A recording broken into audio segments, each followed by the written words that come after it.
कल्पना कीजिए, आप एक ऐसी जगह पर हैं जहां आपकी चीख सुनने वाला कोई नहीं है, जहां रात का अंधेरा अपने साथ अनजाने खतरों को लाता है, जहां भूख आपको अपने ही मांस को घूरने पर मजबूर कर देती है, जहां आपका अकेला दोस्त आपका पागलपन है।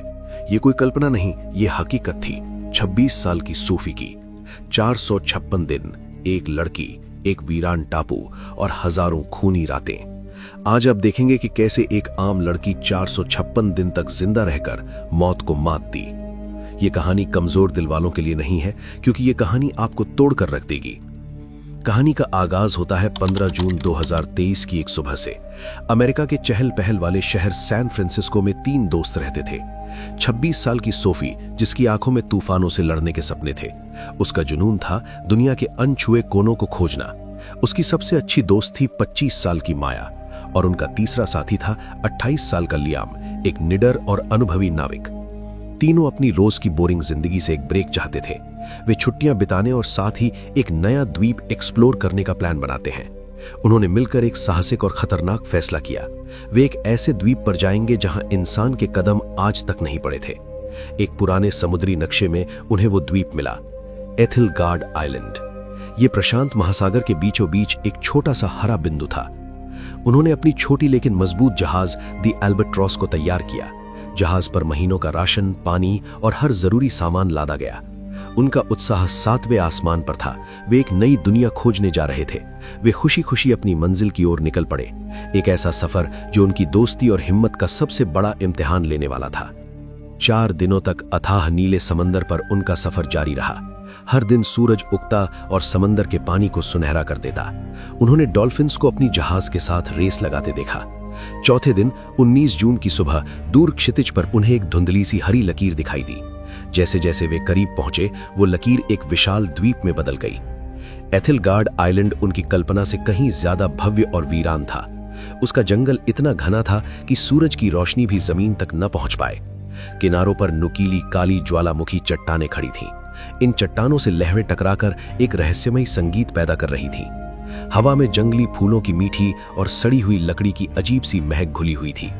अनदेखे रंग बिरंगे पक्षियों की आवाजें जंगल से आ रही थी। ये जगह जितनी खूबसूरत थी, उतनी ही डरावनी भी लग रही थी। लियाम ने जहाज को एक शांत और सुरक्षित खाड़ी में लंगर डालकर रोक दिया। तीनों ने अपनी छोटी नाव से द्वीप पर पहला कदम रखा। उन्हें लगा जैसे वे किसी दूसरी दुनिया या किसी दूसरे युग में आ गए हों। वे इस अनछुई खूबसूरती को देखकर पूरी तरह से खो गए थे। उन्हें यह एहसास बिल्कुल नहीं था कि वे स्वर्ग नहीं, एक पिंजरे में दाखिल हुए हैं। एक ऐसा पिंजरा जहां से निकलना नामुमकिन था। अब वीडियो में आगे बढ़ने से पहले, अगर आप भी दुनिया भर की ट्रू सर्वाइवल स्टोरीज देखना पसंद करते हैं तो चैनल को सब्सक्राइब जरूर करें। द्वीप पर उनके पहले 7 दिन किसी जादुई सपने की तरह थे। हर दिन वे एक नई और हैरान कर देने वाली चीज खोजते। उन्होंने रात में चमकने वाले नीले रंग के मशरूम देखे। उन मशरूमों की रोशनी में जंगल किसी दूसरी दुनिया का लगता था। उन्हें एक बहुत पुरानी टूटी फूटी झोपड़ी मिली जो लताओं से ढकी थी। ये किसी भूली बिसरी सभ्यता का आखिरी निशान लग रहा था। वे दिन भर द्वीप को नापते और रात में आग जलाकर अपनी खोजों का जश्न मनाते। ये उनकी जिंदगी का सबसे बेहतरीन समय था। वे आजाद और खुश थे, लेकिन उनकी ये खुशी सिर्फ 7 दिनों की मेहमान थी। 26 जून की सुबह उनके लौटने का दिन आ पहुंचा। उन्होंने अपना सारा सामान वापस दी एल्बाट्रॉस पर लाद लिया। लियाम ने मुस्कुराते हुए जहाज का इंजन स्टार्ट करने के लिए चाबी घुमाई, लेकिन इंजन से सिर्फ एक खट की आवाज आई और फिर गहरी खामोशी छा गई। उसने दोबारा कोशिश की, फिर दोबारा, पर इंजन स्टार्ट नहीं हुआ।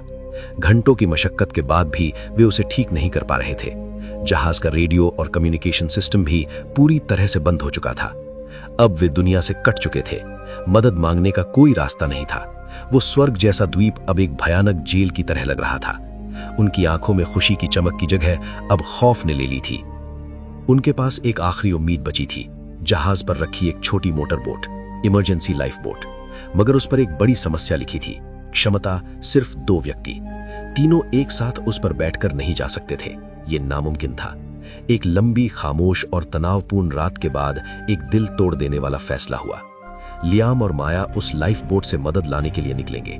सोफी जहाज पर ही उनका इंतजार करेगी। लियाम ने नक्शे के हिसाब से बताया कि उन्हें 8 दिनों में लौट आना है। उन्होंने सोफी के लिए 10 दिनों का खाना और पानी का स्टॉक छोड़ा। साथ में एक फ्लेयर गन भी दी ताकि जरूरत पड़ने पर वो सिग्नल दे सके। 27 जून की सुबह सोफी के लिए उसकी जिंदगी की सबसे मुश्किल सुबह थी। उसने रोते हुए अपने दोनों दोस्तों को गले लगाया। हम जल्द लौटेंगे सोफी, हिम्मत मत हारना। सोफी द एल्बाट्रॉस के डेक पर खड़ी उन्हें दूर जाते हुए देखती रही। वो तब तक देखती रही जब तक नाव समंदर में एक छोटा सा बिंदु बनकर गायब नहीं हो गई। वो वापस जहाज के अंदर बने छोटे से केबिन में आ गई, जो अब उसका घर था।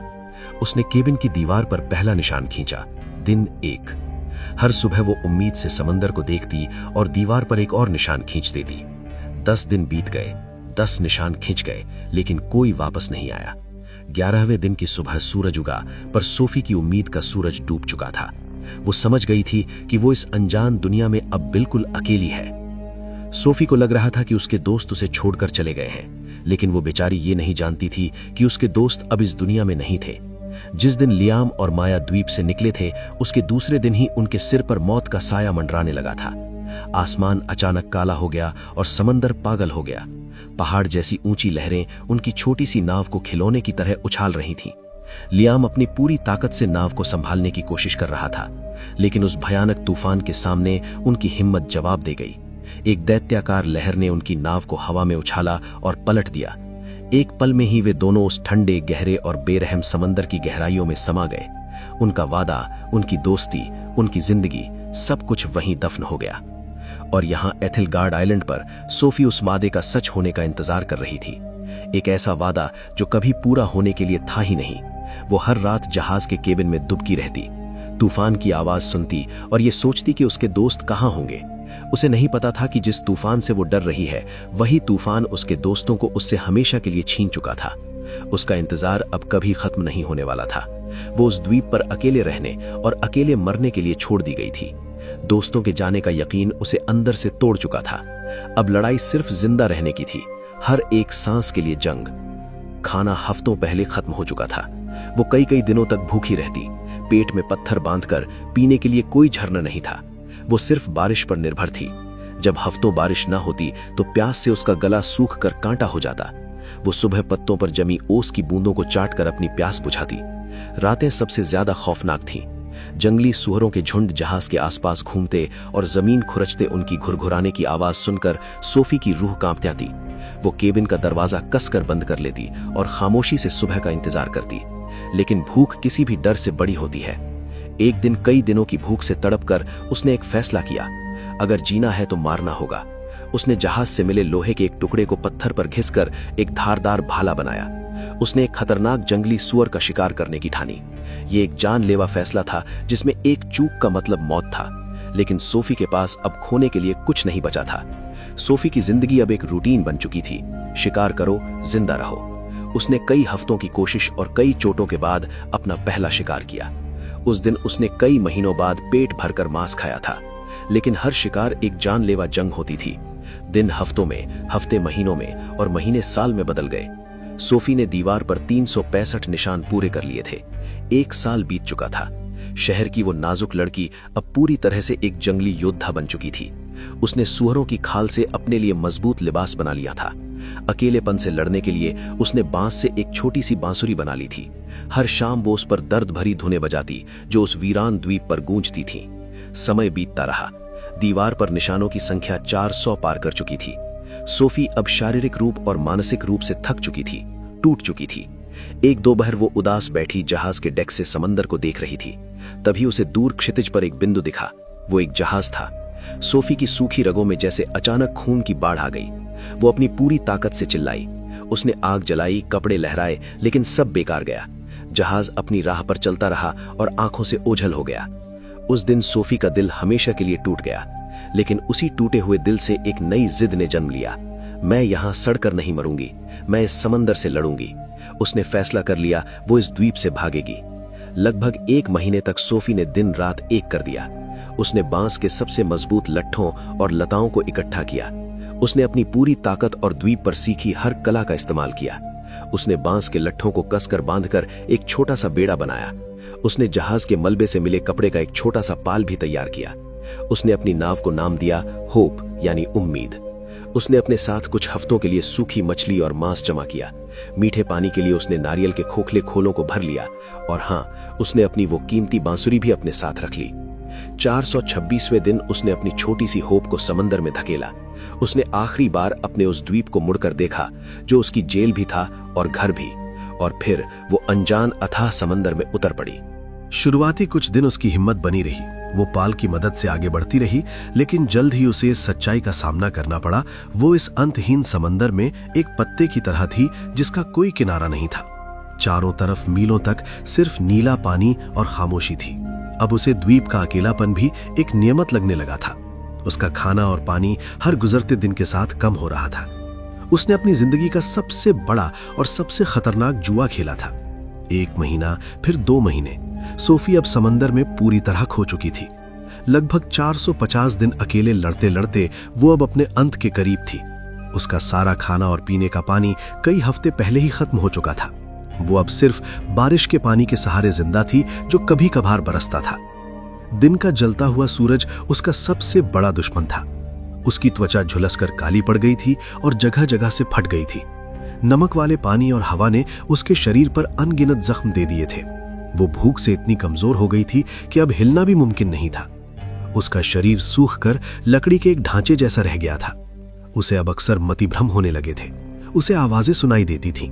उसे लगता था कि माया और लियाम उसे नाव से पुकार रहे हैं। कई बार बड़ी बड़ी शार्क मछलियां उसकी नाव के आसपास मंडराती थीं, लेकिन अब उसे डर भी नहीं लगता था। उसने खुद को मौत के हवाले कर दिया था। वो बस अपनी नाव पर बेहोश सी पड़ी रहती, अपनी आखिरी सांस का इंतजार करती।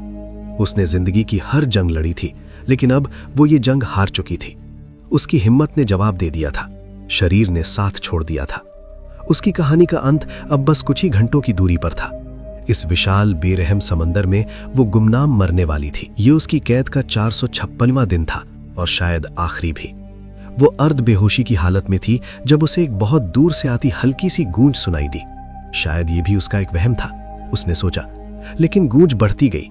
ये एक इंजन की आवाज थी। उसने अपनी जिंदगी की बची खुची सारी ताकत लगाकर अपनी गर्दन उठाई। दूर, बहुत दूर नहीं, उसे एक जहाज दिखाई दिया। ये एक बड़ा रिसर्च वेसल था जिसका नाम था ओरायन स्टार। ये इतना करीब था कि उस पर चलते हुए लोग भी नजर आ रहे थे। सोफी ने चिल्लाने की कोशिश की, पर उसके गले से सिर्फ एक फुसफुसाहट निकली। उसकी आंखों से गर्म आंसुओं की धारा बह निकली। ये कैसी किस्मत थी, जिंदगी इतने करीब आकर भी इतनी दूर खड़ी थी। तभी उसकी नजर अपनी गोद में पड़ी उस बांसुरी पर गई। उसके दिमाग में जैसे बिजली कौंधी। मेरी बांसुरी।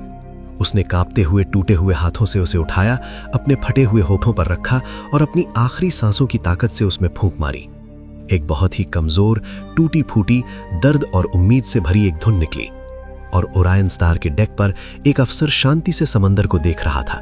तभी उसे हवा के साथ आई वो अजीब, दर्द भरी और नामुमकिन सी धुन सुनाई दी। उसने हैरानी से अपने साथी से पूछा, तुमने वो सुना जैसे कोई रो रहा हो? उन्होंने दूरबीन से उस दिशा में देखा और उन्हें वो छोटा सा बेड़ा दिखा। पानी में कोई है। जहाज का सायरन बज उठा।